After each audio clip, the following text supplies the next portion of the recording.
Nama saya Aulia Micheladana. Di video kali ini saya akan membahas tentang Kanban. Kanban adalah cara atau pendekatan untuk mengembangkan software berdasarkan prinsip dasar Lean. Tujuan dari Kanban adalah mengetahui situasi sekarang dan menentukan langkah perbaikan. Stop starting, start finishing. Lebih baik menyelesaikan proses daripada memulai tugas yang baru. Contoh, si A telah menyelesaikan tugasnya dalam suatu proses. Si B belum menyelesaikan tugasnya. Maka lebih baik si A membantu si B dalam menyelesaikan proses daripada si A harus memulai tugas yang baru. Di dalam Kanban terdapat Work in Process Limits atau disingkat WIP Limits, yaitu proses pembatasan kerja. Semakin sedikit tugas di dalam sebuah proses, maka semakin cepat tugas tersebut terselesaikan. Selain itu, kita juga lebih fokus pada penyelesaian. Nah, sekarang kita sudah paham tentang Kanban. Mari kita membuat Kanban. Bahan yang kita perlukan yang pertama adalah papan. Papan berguna untuk menempelkan pekerjaan-pekerjaannya. Papan digunakan karena dia dapat terlihat jelas. Siapa yang mengerjakan tugasnya, apa yang dikerjakan, dan sedang di tahap mana. Tetapi kalau kita menggunakan teknologi seperti Jira, kita harus menguliknya terlebih dahulu baru kita dapat melihatnya dengan jelas. Lalu yang kedua, kita membutuhkan sticky notes dengan warna yang berbeda. Warna yang berbeda ini digunakan untuk mengidentifikasi tipe pekerjaan. Contohnya, untuk pemakaian merah muda adalah ketika bab dan warna kuning ketika normal.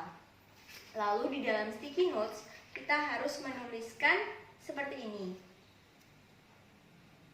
Jadi ada ID, deadline atau tanggal penting, lalu ada deskripsi singkat, lalu yang terakhir ada avatar.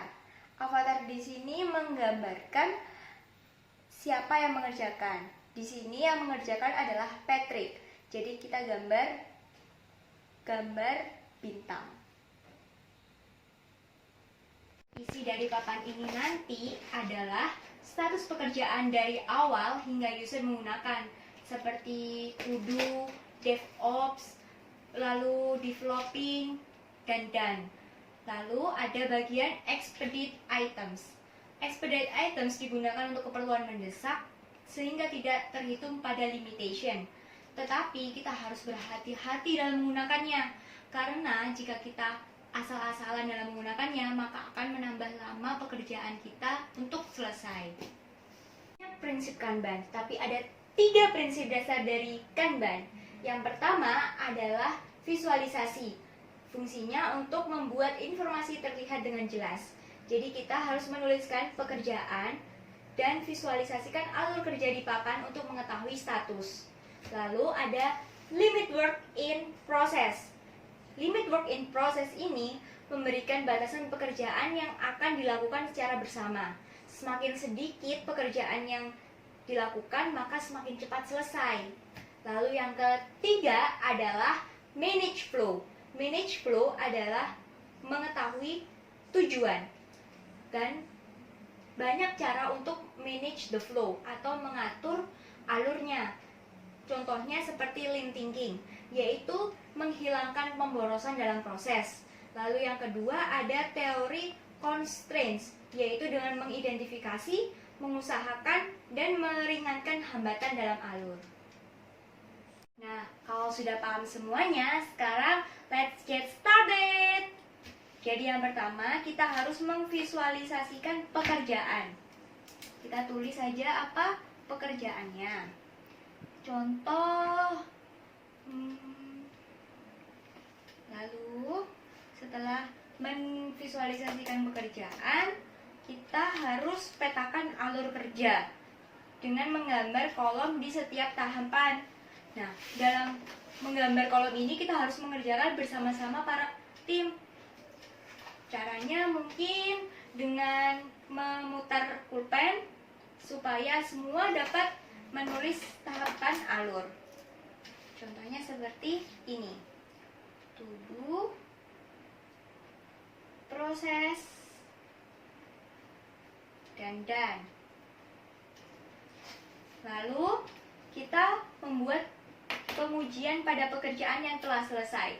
Jadi kalau misalnya tugas ini sudah selesai, maka kita harus mengujinya terlebih dahulu, baru kita selesai. Kita anggap itu selesai. Atau kita pindahkan ke tahap yang lain. Lalu yang keempat, itu adalah menetapkan limit dalam setiap proses. Ini penting. Jadi dalam setiap proses kita harus menuliskan berapa batasan-batasannya, batasan tugas yang akan dikerjakan. Contoh, dalam proses testing hanya akan terdapat satu tugas, karena dalam proses testing hanya terdapat satu karyawan. Lalu yang kelima yaitu beri avatar pada setiap pekerjaan untuk mengetahui siapa yang mengerjakan. Jadi dalam sticky notes ini kita harus menggambarkan avatar dari setiap yang mengerjakan. Contohnya kita gambarkan kartun SpongeBob untuk menggambarkan si Patrick. Begitu. Nah, setelah itu kita tempel pada prosesnya. Seperti ini. Selesai dan menjelaskan Kanban kita sudah selesai. Terima kasih sudah menonton dan mohon maaf jika ada salah kata. Terima kasih.